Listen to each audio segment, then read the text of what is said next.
ओम नमः शिवाय।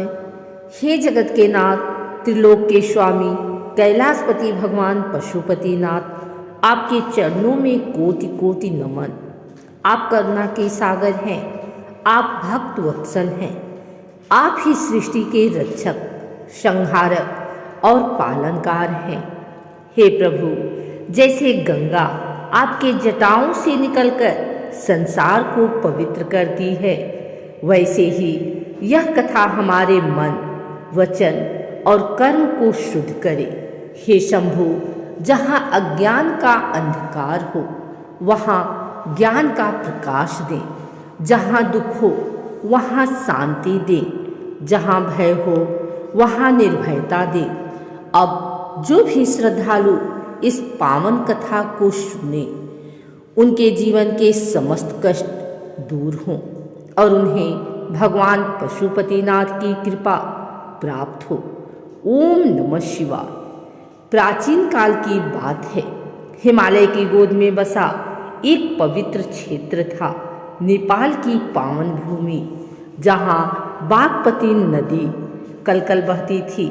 इसी दिव्य भूमि पर भगवान शिव पशुपतिनाथ के रूप में विराजमान हुए। पशुपतिनाथ का अर्थ केवल पशुओं के स्वामी नहीं है, बल्कि संपूर्ण जीवों के रक्षक और पालनकर्ता हैं। चाहे मनुष्य हो, पशु हो, पक्षी हो या कीट, सभी पर भगवान शिव की समान कृपा है। भगवान शिव का पशुपतिनाथ रूप क्यों? एक बार देवताओं और ऋषियों ने ब्रह्मा जी से प्रश्न किया, हे पितामह, भगवान शिव को पशुपतिनाथ क्यों कहा जाता है?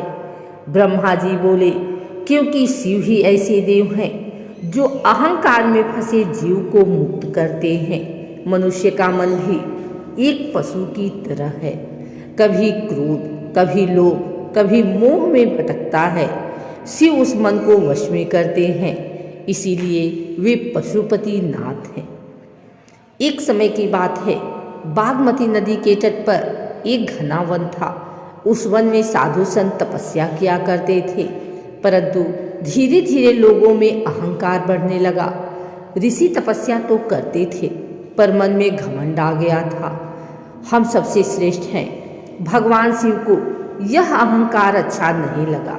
वे बोले, जब तक अहंकार रहेगा तब तक मोक्ष संभव नहीं। भगवान शिव ने लीला रचने का निश्चय किया। उन्होंने एक सुंदर बैल का रूप धारण किया और उस वन में विचरण करने लगे।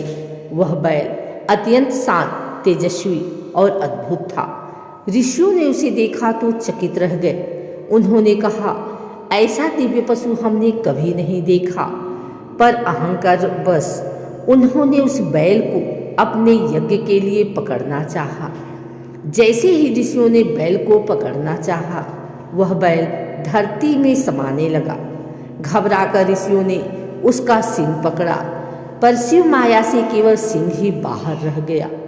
तभी आकाशवाणी हुई, हे ऋषियों, यह साधारण पशु नहीं, स्वयं भगवान शिव हैं। ऋषि भयभीत हो गए। वे भूमि पर गिर पड़े और बोले, प्रभु, हमसे अज्ञानवश अपराध हो गया है। भगवान शिव प्रकट हुए और बोले, मैं यहीं पशुपतिनाथ के रूप में विराजमान रहूँगा। जो श्रद्धा से मेरा पूजन करेगा उसके समस्त पाप नष्ट होंगे। जो अहंकार छोड़ेगा उसे मोक्ष प्राप्त होगा। यही स्थान आगे चलकर पशुपतिनाथ धाम कहलाएगा। समय बीतता गया। एक बार एक अत्यंत गरीब भक्त वहाँ आया। न उसके पास धन था, न वस्त्र, केवल श्रद्धा थी। उसने बागमती नदी से जल लिया और कहा, हे पशुपतिनाथ, मेरे पास चढ़ाने को कुछ नहीं, पर मेरा मन आपको समर्पित है। भगवान शिव प्रसन्न हुए। उसी क्षण भक्त के जीवन के दुख दूर हो गए। उसे शांति, संतोष और भक्ति मिल गई।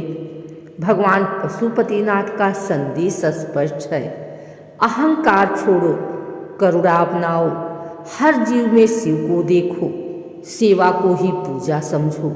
जो मनुष्य पशुओं पर दया करता है, गरीबों की सहायता करता है, वही सच्चा शिव भक्त है। कलयुग में जब मनुष्य भटक जाता है तब पशुपतिनाथ की कथा उसे सही मार्ग दिखाती है।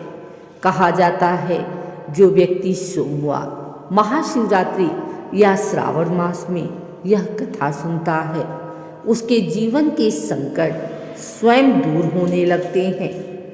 हे प्रभु पशुपतिनाथ, जिस प्रकार आपने इस कथा को हम तक पहुंचाया उसी प्रकार हमारे जीवन को भी शुद्ध और पवित्र बनाइए। इस कथा को सुनने पढ़ने का जो भी पुण्य फल हो वह समस्त संसार के कल्याण हेतु समर्पित हो। हमसे जाने अनजाने में यदि कोई त्रुटि हुई हो तो क्षमा करें प्रभु। ओम नमः शिवाय।